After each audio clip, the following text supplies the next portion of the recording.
मंदिराच्या उंबऱ्यावर 2 कीर्तिमुख तर एक कमळ असलेले मंडारक आहे. भुलेश्वर मंदिर हे मुळात 3 मजली आहे, पण खालचे 2 मजले हे सर्वांसाठी बंद आहे. मंदिराचा 3रा मजला हा सर्वांसाठी उपलब्ध आहे. मंदिराच्या 2ऱ्या मजल्यावरून आत आल्यानंतर मंदिराच्या सुरुवातीस आपल्याला एक पहिली चौकट लागते.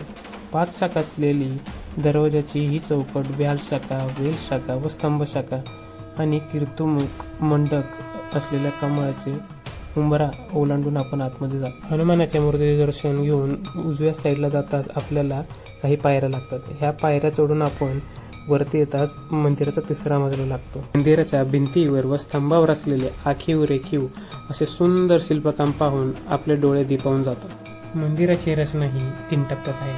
अर्धखुला मंडप, अंतराळ आणि गर्भगृह. या मंदिरासमोर नंदी मंडपी आहे.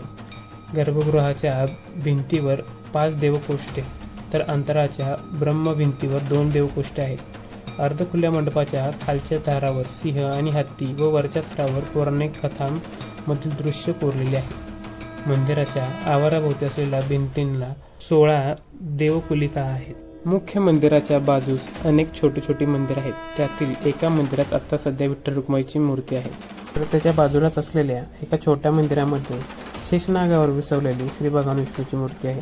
मुघलांनी ह्या मंदिराची केलेली तोडफोड आपल्याला सहजरित्या दिसून येते. मंदिराच्या भिंतीवर व स्तंभावर असलेली उत्तम अशी शिल्पकला पाहता आपली यादव काळातील शिल्पकला किती समृद्ध असेल याची आपल्याला अनुभूती येते.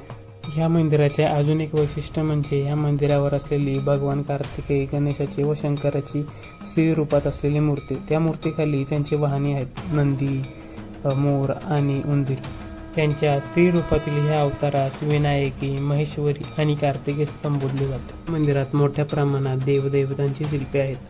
देवळाभोवती असलेल्या ओवऱ्यामध्ये अनेक देवतांच्या मूर्ती असून काही ओवऱ्या रिकाम्या आहेत.